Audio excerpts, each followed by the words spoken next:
Welcome, everybody, back to the Fire Talk YouTube channel. For today's episode, we're going to be talking about the Super Bowl, giving a quick preview, some predictions, talking about some of the parlays, bets that we're going to be taking, hearing what bets you guys are going to be taking, and we'll probably talk about the Super Bowl for maybe around the first half of the hour, and then the second hour, we'll just go into Padres questions after that.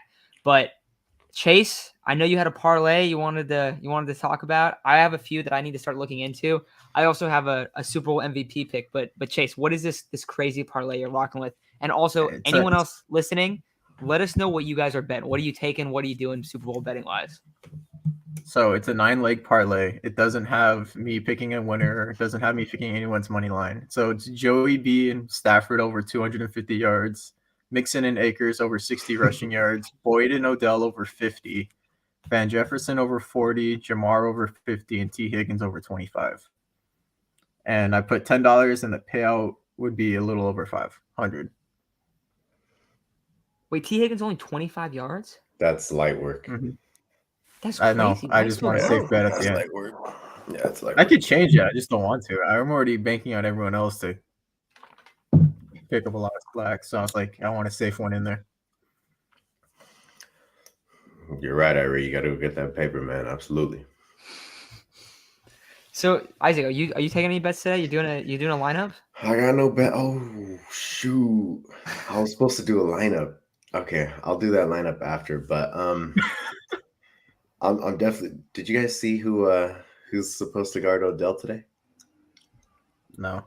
Oh. Eli Apple. Was he talking about it? Did he say he wanted to guard him? Eli Apple said, All right. hey, my he's 50, like my supposedly 50 yards are right there. You gotta go get Odell. One. He said, let me guard Odell. I know his tendencies. Odell's much better than Eli Apple has ever been. So, I mean, if you want to place any bets on Odell, I'll definitely bank on that. I think if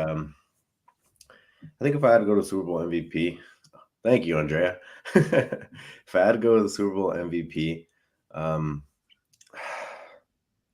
honestly, I would probably go with Odell.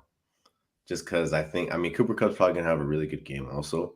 But I don't know. I like the matchup for Odell. I think Jamar's still going to have a good game despite – I don't think Ramsey's going to be full on 100% like all game on him. I think it's going to be more – I think he'll be on him most of the time, but not the whole time. Yeah, so I don't know. I think it's going to be a great game. I got the Rams. I'm rooting for the Rams. Not that I hate Joe Burrow or that I hate the Bengals. The media's starting to annoy me a little bit with it, with the whole narrative, but I'm just going for the Rams. Yeah, I don't want the Rams to win. Obviously, I have Niner stuff in the background, so it's kind of like terrible. But I do think that the Rams are going to win. I'm going to take Rams -4. I know, Ira, you said you're not betting, but I do think this is a fun game because I think we have one of the most exciting matchups that we're going to have in terms of wide receiver corner because Jalen probably won't be on Jamar all game, but he already said he primarily wants to be guarding Jamar, and they're gonna do that because if you don't do that, then you have to completely shadow your defense to go help and give him help. Where instead you can just have Jalen go one-on-one. That takes a lot of the problems away from your defense. I think the Rams are gonna kill him, and that's why it sucks so much as a Niner fan because I thought the Niners would have killed him too. I thought the matchup was terrible for the Bengals O-line, but I am rooting for the Bengals. That's the thing. So I'm pulling for the Bengals, but all of my bets, all that stuff is going to be on the Rams. And I got a sleeper Super Bowl MVP that I am going to put money on this. Jalen Ramsey, Super Bowl MVP. I think if Jalen locks up Jamar, if Jamar doesn't get over 50 yards and they're able to really hold their defense, if Jalen gets a pick six and the Bengals don't score over 20 points and Jamar doesn't have over 50 yards, there's an easy case to be made. And I don't even really like Jalen that much, but I do know how good he is, so it's just one of those. I think that's got to be the most exciting, I don't know, Super Bowl MVP bet. Now you could easily have this game be big time offensive performances by Matthew Stafford, Joe Burrow, Jamar Chase, maybe. Odell, we talked about it. You talked about him on Eli Apple, but I don't know if you guys saw Odell actually might not play. Oh, because of his kid. Yeah, because his kid. So I think we won't know that for a couple hours before, but I expect that he probably will. But yeah, right here, TTB, McConna. He said should have taken the bet when I told you about it. So the Jalen Ramsey was plus 10,000. So it means you put $10, you win $1,000. Now it's dropped down, but I do think it's super fun. I think this is a good point too. Rat Boy, you can never count out Burrow. Totally agree. Joe Burrow is a very, very good player. I like Joe Burrow a ton. I'm rooting for him. I'm rooting for him and Jamar Chase to light up the Bengals defense, but they're just so stacked, dude. They're just going to get so much pressure. I do also think it's funny that almost everyone here so far has said go Bengals. Not a single person has said the Rams. And I was kind of wondering that too, because I was thinking, okay, we have obviously a lot of Charger fans that listen, but we also have a lot of people that despise the Chargers. And so I thought those people were going to be rooting for the Rams, but I don't know. Are you rooting for the Rams or the Bengals, Chase? Oh yeah. Yes. I'm not going. As much as I love Matthew Stafford is one of my favorite quarterbacks. I can't go for the Rams. Yeah, I don't know what it is, man. Like, if you really think about it, the Rams win. It's not like I don't really care. Like, there's gonna be a whole narrative.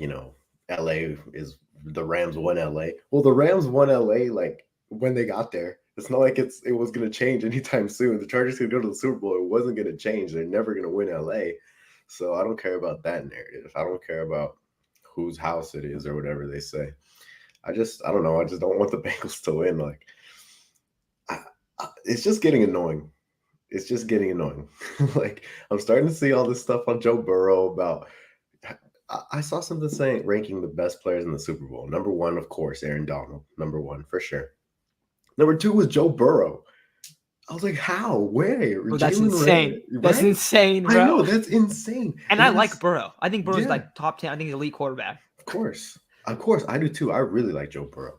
So he's number 2 over Jalen Ramsey, over Cooper Kupp. I even like Matthew Stafford a little more. But the thing is, I guess the positional value, but you can't really bring that in the argument when looking at that list because Matthew Stafford was like number 9. And then I see another one saying, yeah, number 9. And then I see another one saying they're predicting Joe Burrow to win MVP next year. Like, bro, you need to chill out, dude. Like, and then I see, oh my God, I see ESPN all on the Bengals. Like, the Bengals are the thing right now. And I love Jamar Chase. After Keenan Allen, Jamar Chase is my favorite wide receiver, for sure. But this whole narrative, it's starting to blow a little bit out of proportion. And I don't think the Bengals are a bad team. They're a great team. Obviously, they're here for a reason. But to hear, the media say they're going to be another dynasty and this and that, like, I don't buy it. Dude, they had a pretty easy schedule. Yeah, playoff schedule up until the Chiefs, who they actually match up pretty well against. So it's like, it's tough on that. So I also see, I want to show us a few of these. This one, bro, I'm totally with you there, dude. Oh yeah. My roommate, we're both putting in Super Bowl MVP bets. I'm going Ramsey, he's going Donald. So we're taking each of the guys on the defense, which is, I mean, it's super rare, but it's just fun to toss in a ton of money on it, or not a ton of money, but toss in the potential to win a ton of money. I also like Devin also put this one out there. Chargers suck. They have only the loyal fans. I feel like that's kind of been the issue there. It's very true, yeah. And then Rabboy had this one. This was kind of what I was talking about. I would never root for a team based in LA unless it's the Rams playing the Chargers. Then I root for the Rams. So my thought was that a lot of the people that don't like the Chargers, that were like formerly Charger fans, that they would be like digging the Rams. For the Rams, that was my thought. right? Yeah. But that makes more sense. I think this makes more sense. That's probably how most people feel. What else we got? Don't believe Coach John Irie. Ever. What happened? There's more LA Charger fans. I think they're Raider fans, 100%. Yeah, there's so many Raider fans over there.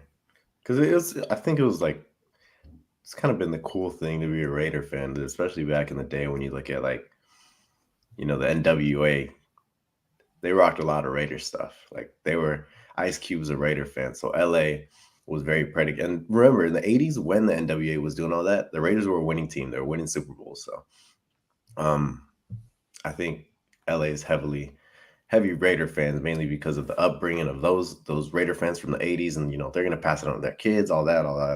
So I think LA's heavy with the Raiders. What do you feel about this one?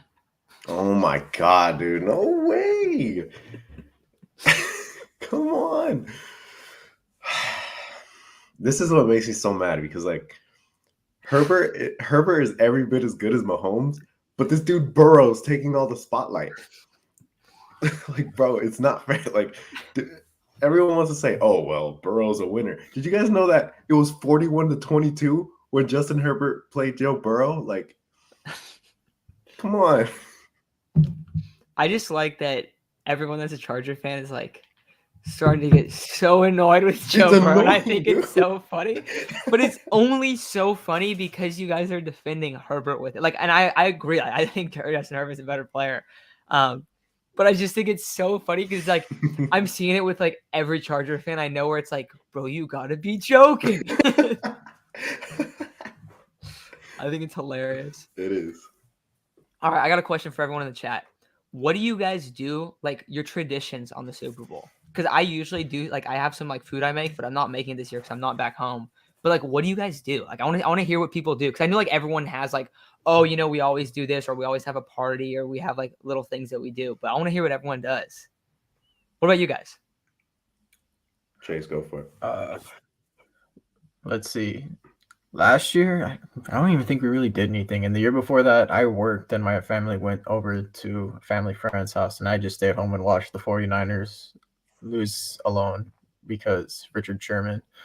But normally, like, we just have family over, we barbecue, get some finger foods like jalapeno poppers and stuff, salsa, and wait for burgers or whatever we're cooking outside to be ready. So for us, kind of just depends on if we're around family or not. When we are around family, we'll make some asada, beans, rice, all that kind of stuff. Sometimes we made ceviche and stuff like that.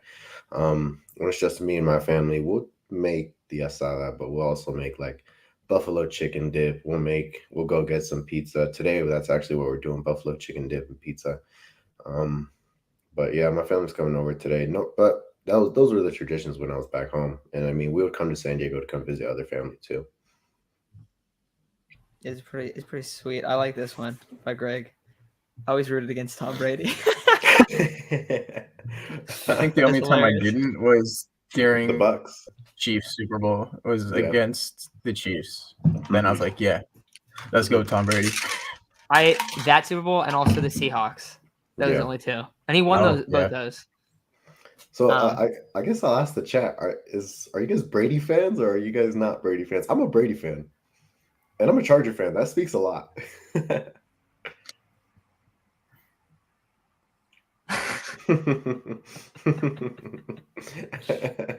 Doesn't sound like a Super Bowl, but it's a Mexican Super Bowl. Yeah, dude. No, I make little like sausage, like pork little links and stuff. Like mine's totally different.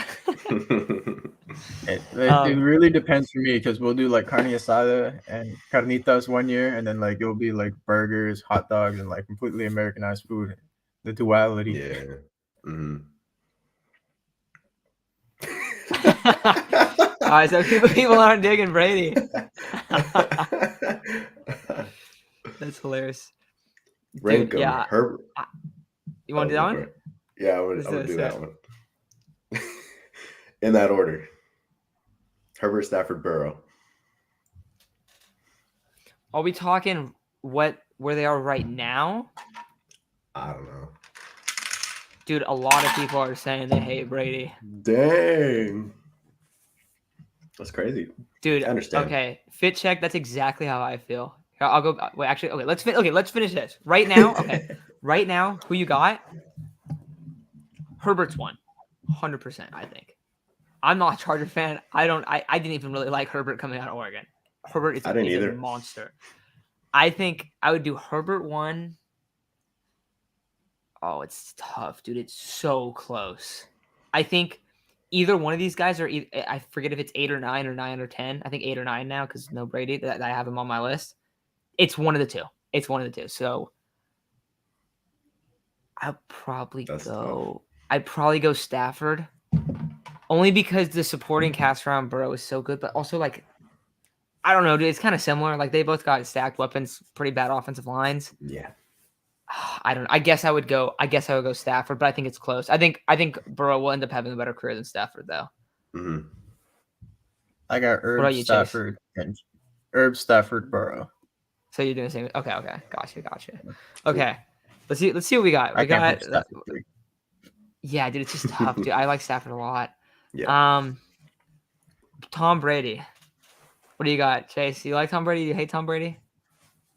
I have mixed feelings about Tom Brady because it was really to see him in the Super Bowl, like, or in the playoffs almost every single year, and then you're like, okay, I really don't want this man to win another one. He already has 5 rings. He doesn't need a 6th, or he already has 4. He doesn't need 5, and then you just kept winning, and you just like, I don't want this guy to win anymore. You can realize he's a great player and one of the best of all time, if not the best of all time, but you just don't want to see him win again. It gets repetitive and boring that way. That was my thing. I always end up rooting for Brady. I'm not gonna lie to you guys. Like I know, and I get why people don't like him, bro. I totally get it. I completely understand. But one of my best friends is from Boston, so I would be over at their house during the Super Bowl all the time, watching these diehard Red Sox, Patriots, Celtics fans getting so hyped over Tom Brady. And it was hard to not like just appreciate that because it was very authentic. Like, and so it was just I don't know. We always would watch sports together. And so, like, I don't know. I would always find myself ending up like being with them, rooting for Brady.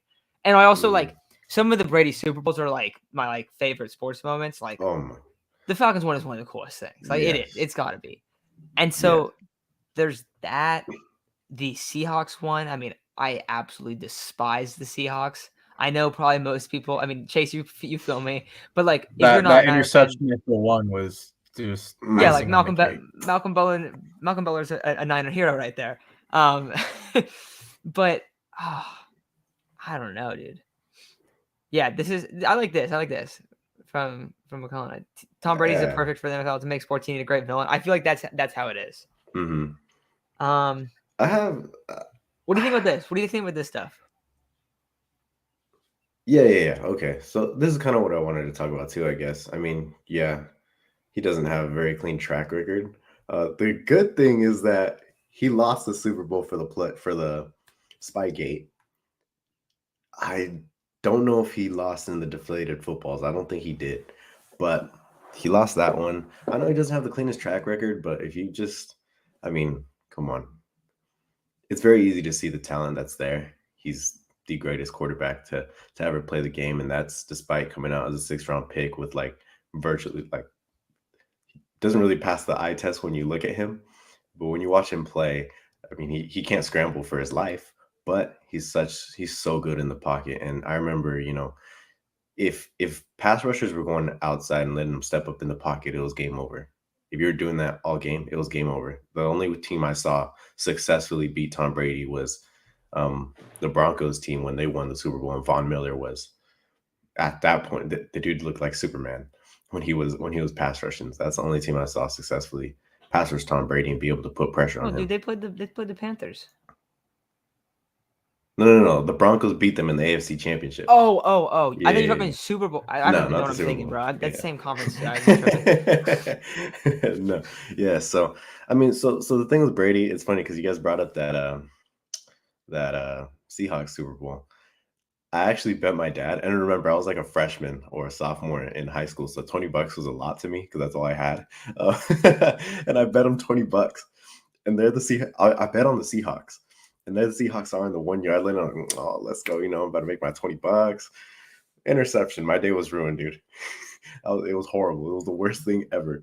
But I'll forever remember that as that was the best Super Bowl I ever watched. It was such a good Super Bowl. Pretty much all of the best Super Bowls I've ever seen have been because of Tom Brady. So,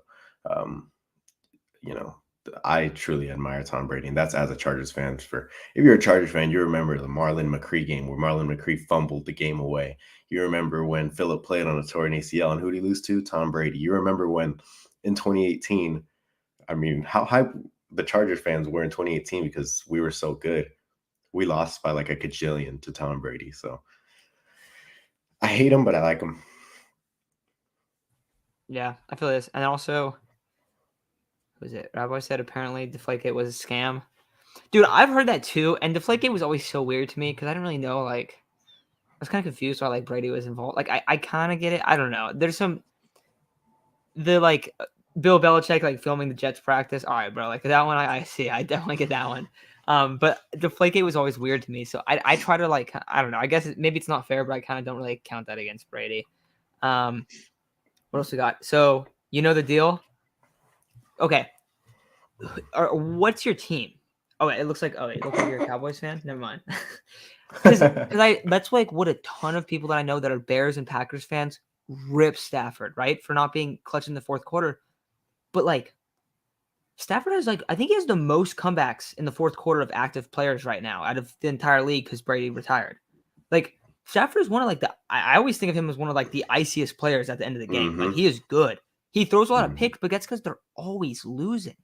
So I always hear that, but like I also get it. Like if you're like watching Stafford all the time, and if you're a Bears or a Packers fan, you've probably seen Aaron Rodgers outduel him in the fourth. But like I don't know, dude. I'm always get a little confused about that. So I think Stafford is an extremely clutch player. I mean, in the playoffs this year, he had 2 game-winning drives, and against the Bucs, he was amazing against the Bucs. He I think that gets underrated because they started to choke. I mean, that was Cam Akers. Literally, Cam Akers was fumbling the bag left and right. Like he played great. I think he had 4 touchdowns and like almost 400 yards in that game. Like it's a really good defense, really good front seven, not secondary, of course, but. I don't know. I just think that I feel like Stafford gets a lot of slack, man. He does. I mean, you don't get a lot of quarterbacks that dislocate their shoulder and like one of the game-winning drives is out for one play, comes back in with his dislocated shoulder and throws a game-winning touchdown and walks off the field to celebrate. I mean, you can also played on probably the worst organization in football in the Lions. He didn't really have anybody other than Megatron. And once Megatron retired, who was there? What running backs did they have that could actually rush? For a while, they had the worst rushing unit in the NFL. They had one probably good receiver, and Stafford was still doing his thing and making comeback wins in the fourth. They were always down because he had no supporting cast. Shout out Reggie Bush, kind of helped me in fantasy a little bit, but when I was younger. But yeah, man, I kind of think Stafford is a very, very clutch player. Chase, I'm glad you brought that up. I wanted to bring that up, but you took the words right out of my mouth. That's like a showcase of how, how much of a clutch player Stafford is. I really enjoy watching Stafford. Unfortunately, just played for a horrible, horrible organization. Goes to a good organization, and he has his team in the Super Bowl this year. Of course, it's not just him, and he has loads of talent around him.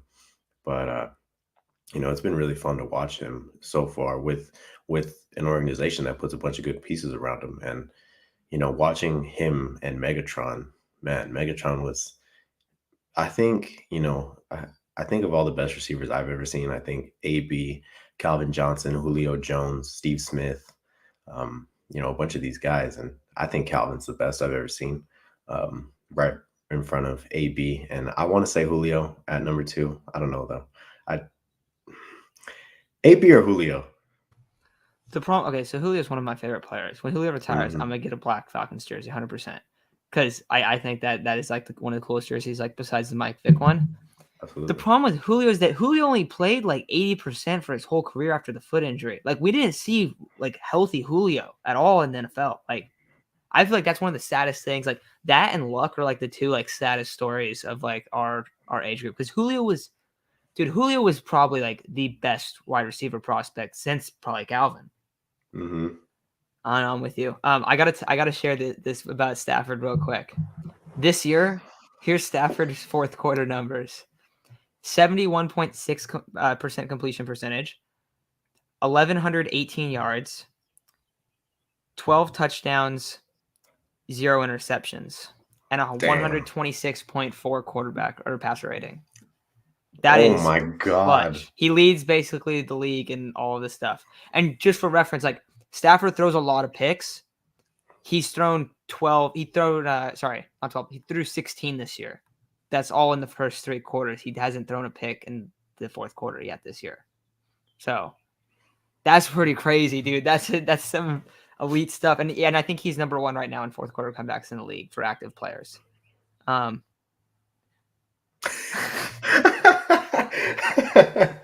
We'll get to that a little bit later, I promise. Let's see what else we got here. Yeah, I feel like that's how I feel about Stafford as well. Yeah, definitely. Arthur, you're a Lions fan. Interesting.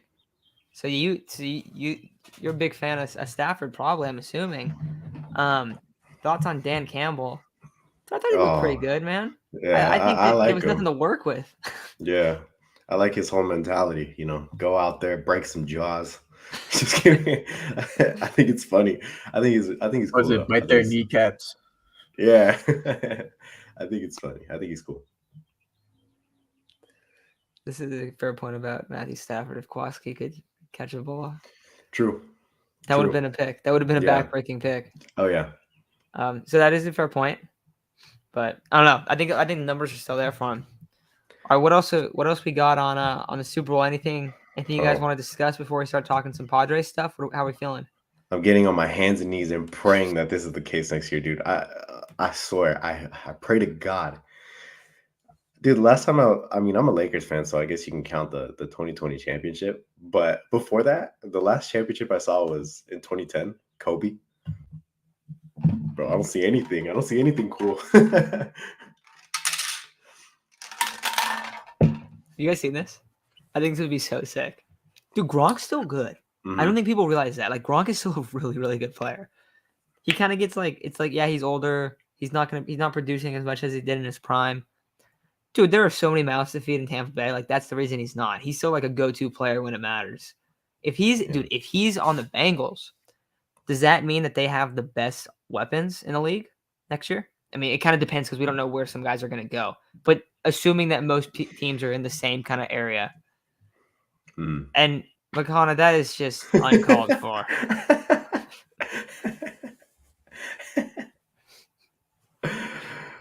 Oh no, how do you guys think? What do you guys think about Gronk to the Bengals?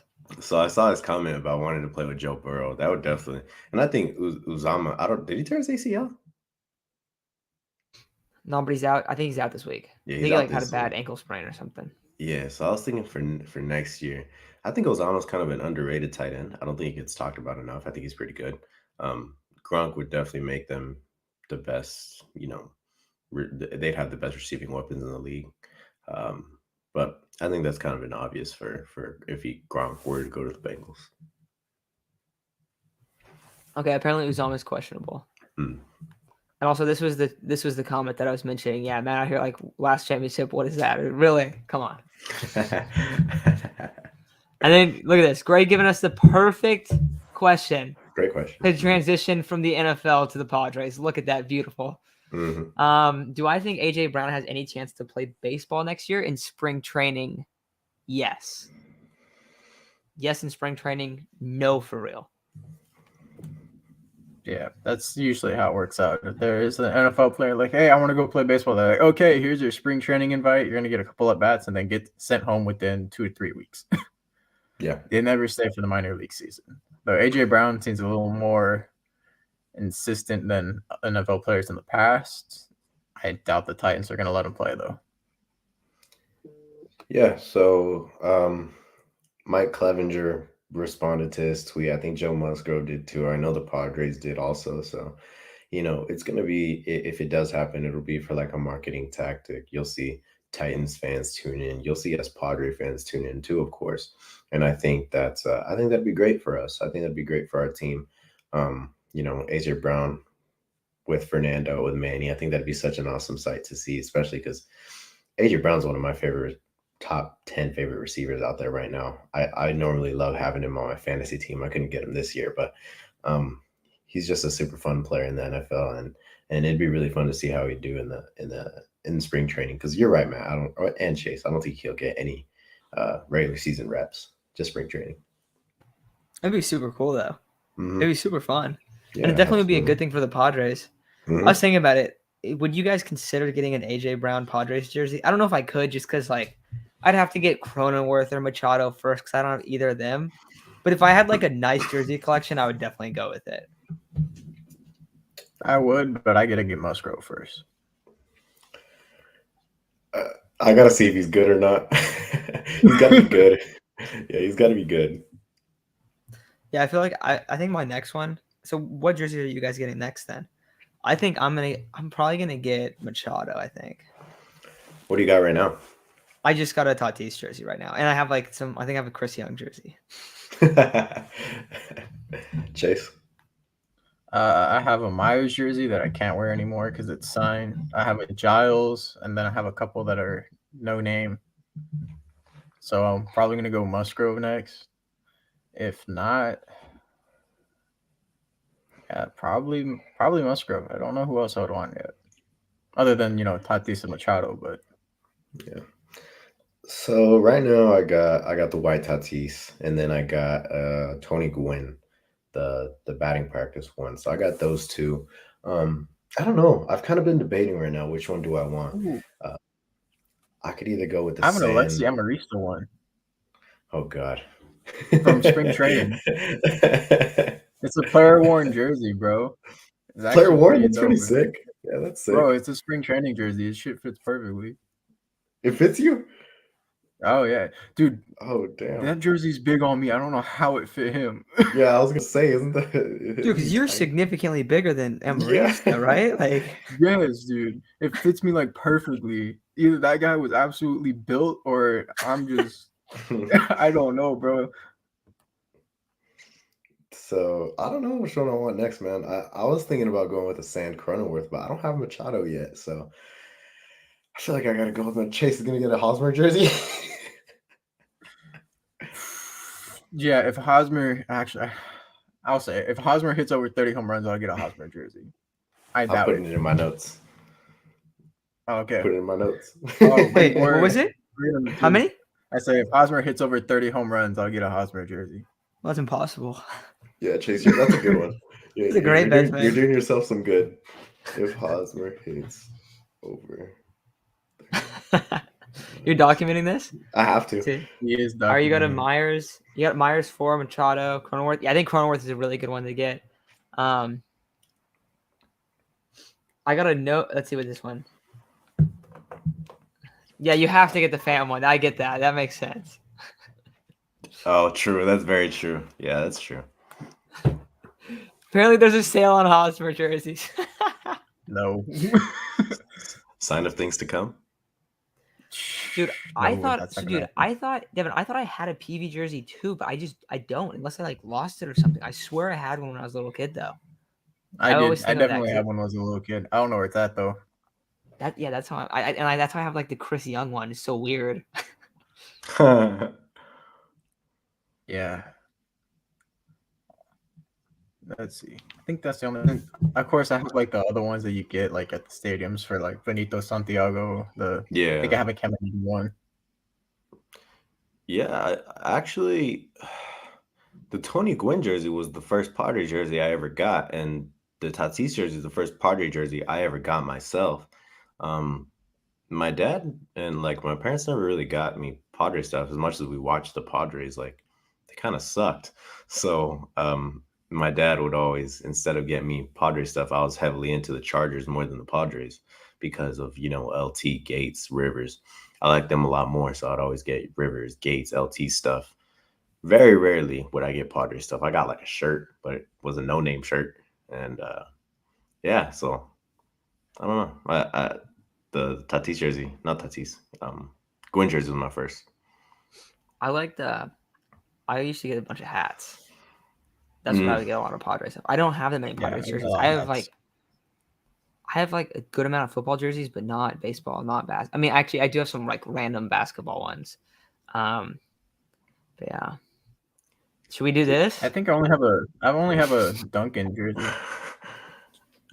Tim Duncan, that's sick. Yeah, dude. I have like got it in four. I have like 4 youth Kobe jerseys. Eric Hosmer and Emilio Pagan giveaways. If Emilio Pagan has under a 2.5 ERA, that's too high. I'm trying to make sure. I'm trying to make sure this doesn't happen. If Emilio Pagan, screw it, I'll say 2.5, has under a 2.5 ERA, I don't think they sell Pagan jerseys online or on the team store or in the team store. I will buy a bootleg Emilio Pagan jersey. Serious. Dude, we all gotta make our bets of like some guy that we just like messed around about. I don't know who I would do. Yeah, Shoot. think about this. I mean, you could always find someone. I could have done like fam double plays last. I don't know, dude. You got to order Oh, a from Khalil China to Green get a jersey. pecan jersey. What was it? Someone has a Khalil Green jersey, man. Those were the That's days. dope. Like What the are you last guys' time the favorite Padres were Padres? good. Yeah, it's true. Color schemes?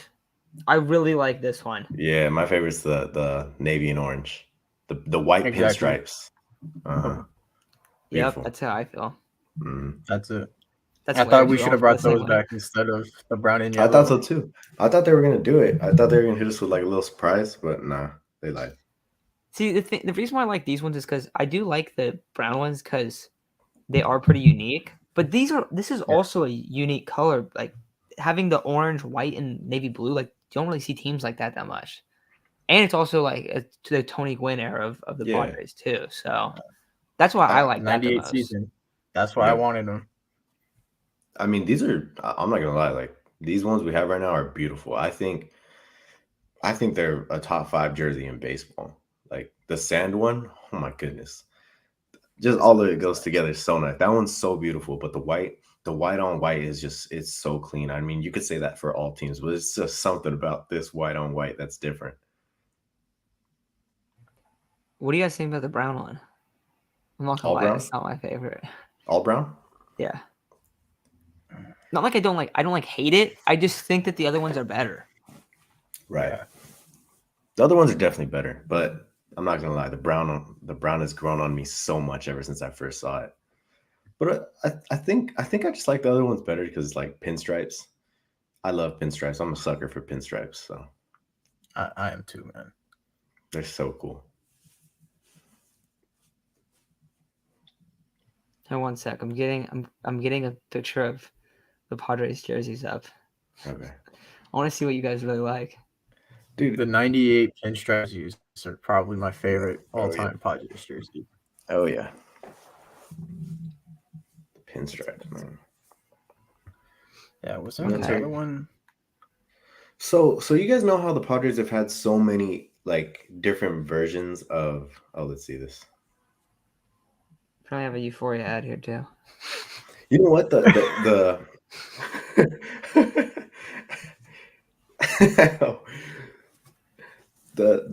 80s Padres jerseys, the white one right there. Oh, dude, I'm freaking pointing at it like you guys can Where? see it. Above that one's super nice, but the one above it, the white one to the right, yeah, that one is super cool too. I really like that one. That one's pretty. See, I like the one on the left of that, not the brown one, but the white with the brown sleeves and the Padres That outlines one's to the really left cool of that. too. Yeah, Mhm. that I one. wonder why I can't see the full thing. I feel like honestly, everyone hated this one, dude. I thought this one looked cool. I hated it. You I hated was- that one too. I was one of those. Let's see what else.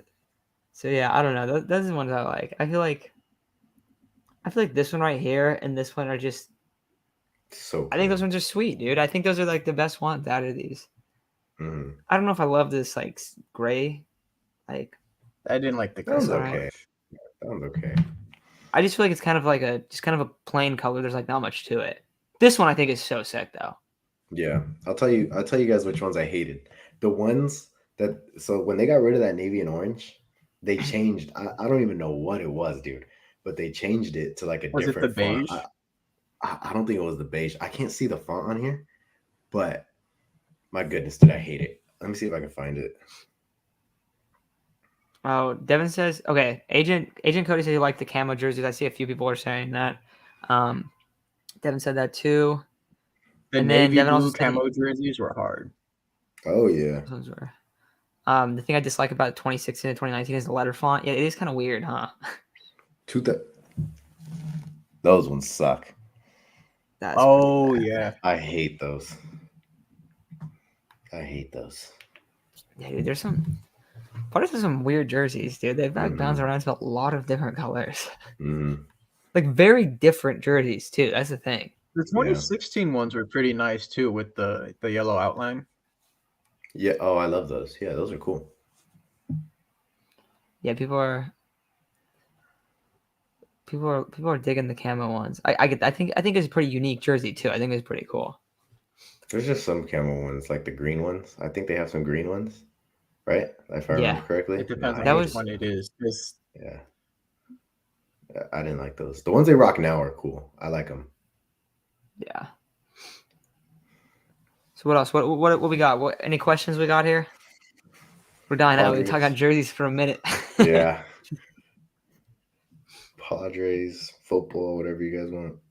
Dude, yeah, I don't know. There's just not really that. Dude, there's really like nothing going on with the MLB right now. Unfortunately, it kind of sucks because like we're like talking about random stuff, but it's just all like hypotheticals at this point of like, oh, who could they be acquiring? Because Yeah, there's we're kinda- nothing being right. discussed. We're I think the having a Even lockout is then, starting to like, get even, really like, frustrating. The one deal that was proposed by Manfred that, this is gonna be the deal. We're gonna get accepted. Spring training is gonna be on their way. But no, you were still what, 90 million off on the Mhm. player arbitration pool. Mhm. Not even close to meeting halfway. Yeah. And we're supposed to start spring training on Monday, right? That's when pitchers are supposed to report. Literally tomorrow. And there's no deal. So much for Manfred addressing the media on Thursday saying, we're going to have baseball. Spring training is going to be on its way. No delays. Absolutely. Thoughts on Trevor Bauer not being criminally charged? Damn, that's funny you bring it up. I actually watched a Trevor Bauer vlog last night because I was pretty curious to see, like, first off, why is he vlogging? Second, what is he vlogging? And it was just him. So what he did was he showed us his bullpen. He was working on this new changeup, and then he brought in Hunter Green for like a bullpen, and he threw to live batters, and he did some wiffle ball thing. And I'm just wondering, like, how are you doing this in the midst of all of your criminal attention right now? Like, you're getting a lot of attention because of, you know, what you've done or allegedly done. And I say allegedly because I'm not going to jump to a conclusion. As much as I think he did do it, I'm not going to jump to it yet. Thoughts on it though? I think it should have been waited out a little longer. I think normally with athletes, you're gonna see athletes not get criminally charged. It's happened so often that I don't expect it anymore.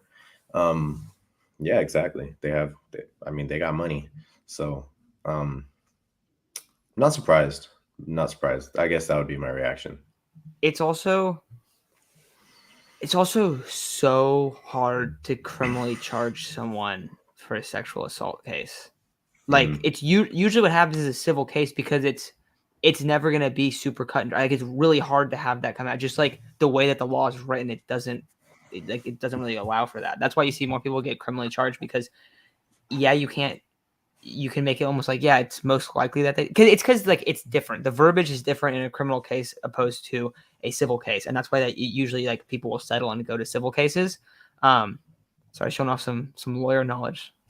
My mom's a lawyer. That's why we've had these discussions many times. But yeah, so I don't know. I think I was kind of expecting that to be the case, but I agree with you, dude. It is weird. Like it's just like kind of like thrown under the rug. I have no idea what'll happen, but it is true. Like for so many athletes, like you don't really see people like get in trouble in terms of athletes, and that happens in every single sport.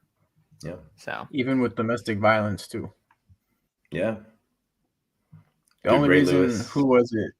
That one, he was an ex-Rams running back. That video that surfaced. Oh, Zach Stacy? Is that his name? Yeah, Zach Stacy. Like, he's most likely, or the reason he's really going to get charged with anything is because it was on video. But all the accusations, we saw the Yankees at one point have like 5 wife beaters on their team, but they were all playing after what, maybe half a season, if that. Yeah, definitely, man. I mean, Kobe didn't get charged. Ray Lewis was involved in a murder case. He admitted to being involved. Whether he killed the person or not, he admitted to being involved. He didn't get charged with anything. So, yeah, man, it's not a matter of that I think he's innocent or anything like that, that I think it's right. It's a matter of, we surprised that an athlete's getting away with something? Yeah, it is just, dude, that's why it's also like it's just hard to be like, especially because we're talking about sports. It's like, all right, dude, like we can't really say much on it too. That's the other thing. Exactly. Mm-hmm. So no, I don't know. It does. it is. I would say that I think none of us are that surprised by it. I think that was kind of what we were all expecting. But it is just weird, like just going around like nothing happened. Yeah. So what else we got? I saw someone. Okay, wait. I found one baseball. Where is it? Oh, here we go. That boy. Ryan's been talking about Suzuki and Meadows. Dude, he loves Austin Meadows. He loves the idea of platooning him with Will Myers because you'd have a nasty player, and you would. You definitely would. It would be pretty expensive for a platoon outfield spot. Suzuki, I'm very high on trying to get Suzuki because I would rather than get him than get Castellanos, and I think that too it's between. I don't know that, but that's what I would guess is the case. And I would much rather you pay significantly less for Suzuki, even though he might not be the hitter that Castellanos is. However, I think that you can find another bat. You can go get Nelson Cruz and you can improve the lineup drastically off of last year. Where if you get Castellanos, I think you're going to be in a situation where you're paying a guy that can't field, that's a DH, and you're paying him $30 million to be a DH. And most of his home runs are from playing in a tiny ballpark. What would his home run number have been if he played at Petco? Because I know it would have been way lower. Like I saw someone did that one time. I think he cut off like a significant amount of his bombs because the Red Stadium's tiny. Someone that was on our podcast, it might have been Ryan, actually brought it up. I just don't remember the numbers. Yeah, they were significant. Great American Small Park. Yes, sir. They were definitely a lot lower at Petco than they were at Cincy. Well, if he goes to the Orioles, he'll hit like a solid 5. He's screwed. I'm digging this right here. I'm not serious. You need a huge Hall of Fame, dude. I feel like I feel like that's how a lot of people are feeling. Like Fernando's that guy. He's gonna take the Padres to the promised land. I think that's something we're gonna talk a ton about Fernando as the season goes on, but you got to build around Fernando right now. Like the Padres got it. Like that's also why I get like the argument against Suzuki too, is because like, okay, it might take a couple years for his bat to start generating. And like you want to win right now. You want to win where Fernando and Manny are right now. So I get that. Yeah. I think in terms of San Diego needing, especially because the Chargers left, that was such a, backbreaker to the city. All you had left was the Padres, and of course now you're getting soccer teams, you're getting a hockey team, but I mean those aren't the major sports, unfortunately. Like I know people will say soccer is kind of a major sport, just depends on the team, but the teams here aren't very big, and so when all you're left with is the Padres, you want the Padres to go out there and be a winner, but at the time when the Chargers left, there was like nobody on the team that was worthy of being mentioned, even in the media. Like nobody wanted to talk about us. We were barely talked about at all. The only time we'd get talked about was on SportsCenter, where they'd show the end of the game score, and that's about it. So when you get Fernando, you get somebody that is a superstar of not only the city but of the game, like of the country. And I think that's really good to see. He is going to be the next statue here in San Diego at Petco Park. He is probably going to, at this rate, a Hall of Fame talent. And we've been needing that so bad. See people talking about the murals too. I think PV is probably the next guy to get a mural. It's got to be somebody older, because the whenever somebody new gets a mural, they just suck. Look at you, Darvish. You Darvish got a mural like months early, and he just went downhill from there. Could be PV, Khalil Grain, Adrian Gonzalez. Gonzo. Yeah, Gonzo for sure. Maybe Chase Headley, because Chase Headley was kind of nice with the Padres. He had like a 8-war season, something like that. I feel like JP is like remembered so much higher though. That's why I think PV. Hoffman is okay. Hoffman is. I think he has one. I'm not sure. He might. I still remember the Heath Bell Hoffman days. Those were legendary.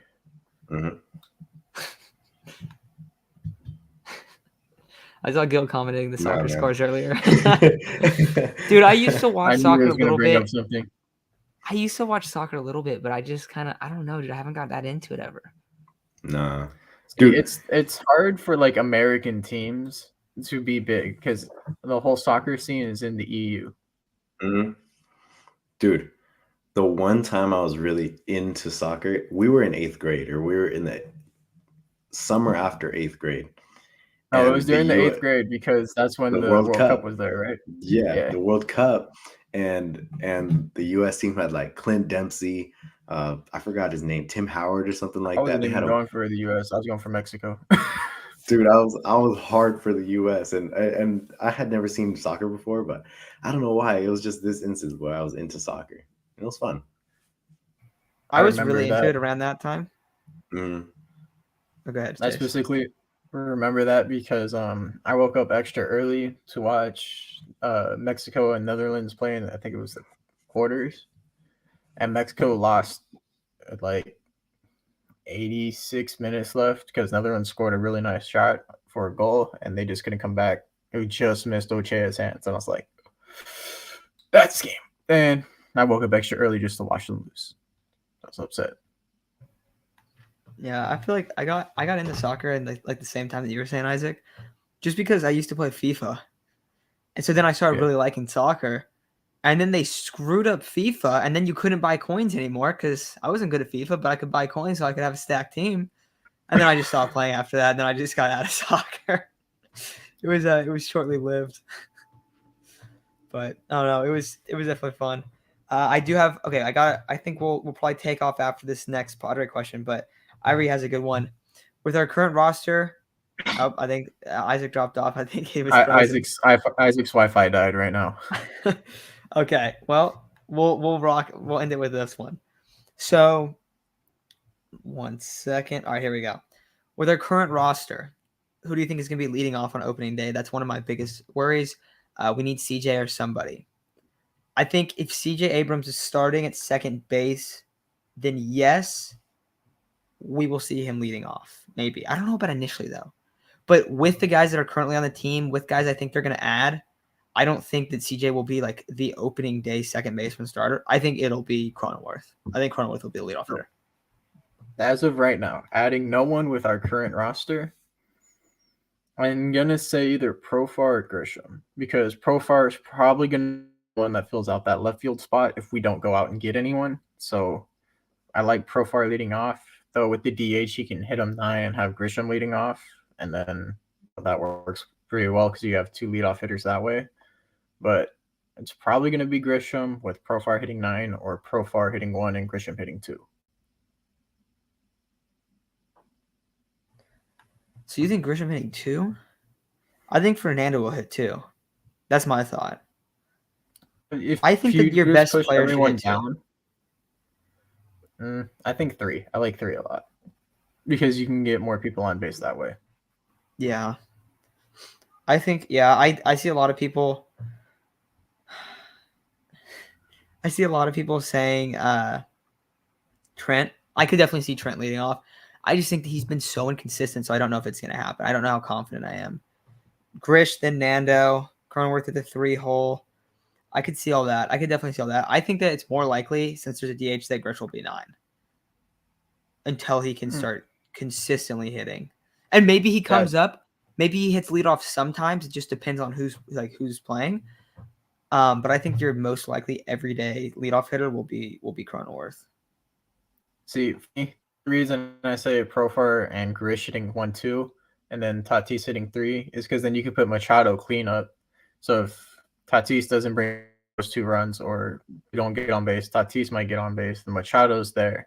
And sure, Cronenworth doesn't have the most power, but him at 5, just with his gap-to-gap hitting and just clutch ability, you get the most people on base for him. I think that's a really solid lineup. So your lineup almost has Cronenworth being the RBI guy. I mean, yeah, Machado too, of course, but yeah, Machado 4, Cronenworth 5, Tatis 3. Then I'd put Myers 6, Haas 7, or no, I'd put Haas at 8, Nola 7. I might even put Nola at 6 over Myers. It also just depends because we don't know who even the DH would be right now. Actually, probably Haas, huh? Yeah. And who? So you would Kim start then at second? Kim at second, Cronenworth at first. Then Haas DH, yeah. That's got to be what they do, right? That's what I would assume.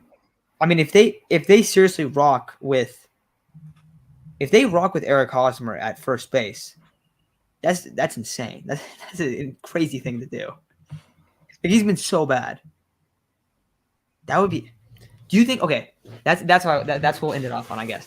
Do you think there's any chance right now that Haas will start at first base over Cronenworth with everyone that's No. on the roster?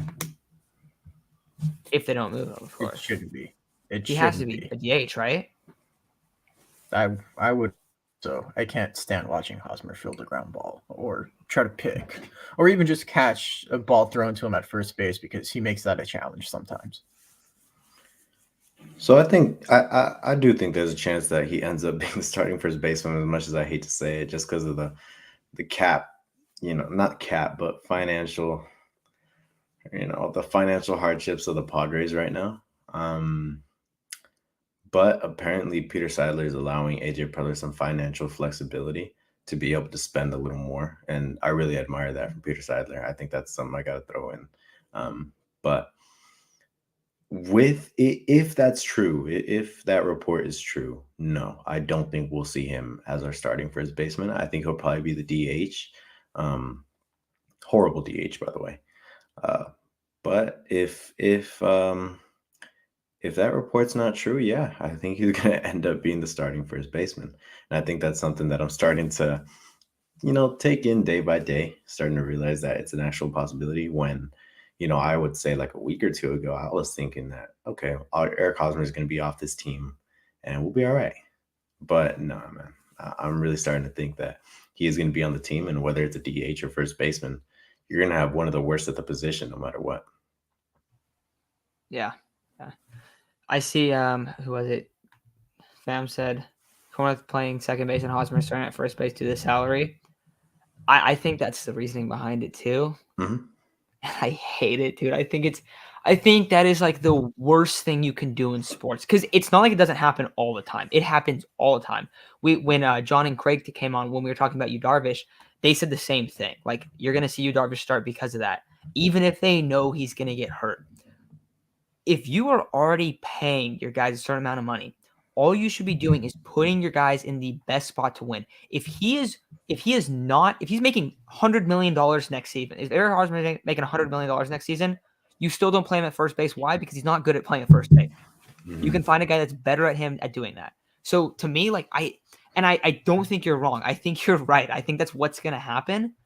But I just hate when teams do that. I think that is the worst thing you can do as any sports team, is to put the guy in because of salary. And we see teams do it all the time, and it's usually the franchises that aren't good. And that's why I think that is just like such a bad sign.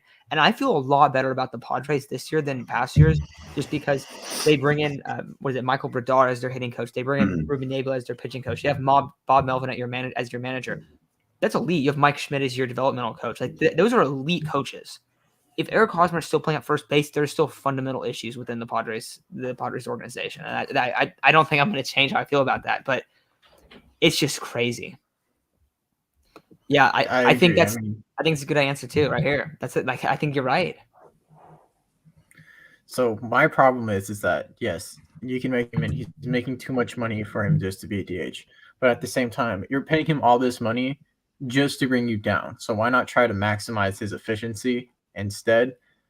Hosmer, you're going to be a DH. You're going to be constantly working on changing your swing to get launch angle. Don't even worry about defense, because we know you're below average in that right now. So we're taking you off first base. You're just going to focus on hitting the ball in the air. Get in the batting cage for the next 7 days before the season starts, and that's all you're going to do during the entire season is hit the ball. You're not going to play first. Maximize your output. Just because he's making all this money doesn't give you an excuse for him to bring down the team on the field. Yeah. Unfortunately, yeah, I see it is the most counterproductive thing you could do. But, at this point, you're kind of, unless you figure out a way you have to get rid of some high-end prospects to get rid of Hosmer. A lot of money, but after next year, he can't get traded. It's going to be hard to trade him because he has 10-5 rights. I think that's what he has. So it's going to be even harder for another team to trade him. So it's kind of like you're putting this other team in the situation that you are already in, loading them with a bad player. And if they're a bad organization right now, who cares? but it's not like every team wants to pay somebody who's worse than a majority of the players in baseball, especially that much money. I know even if my team sucked and I had that much money, I wouldn't want to pay you don't pay people to do a bad job. Like, you don't pay somebody a lot of money to do a bad job. So this might be something the Padres might have to stick out. But the one thing I wonder too is, say that you have Hosmer as your DH. Obviously, this year you're making like, what is it, 20 million bucks? Like, you're going to be overpaid as a DH, 100%. Mm-hmm. But he's going to be making 13 million after. If they're really not able to trade him, and they're like, we believe too much in Luis Campusano to do that, and they don't, and he becomes a DH, and he's your DH for what, 3 more years after this year, I believe, right? 2020, then 13. Like 2 or 3, yeah.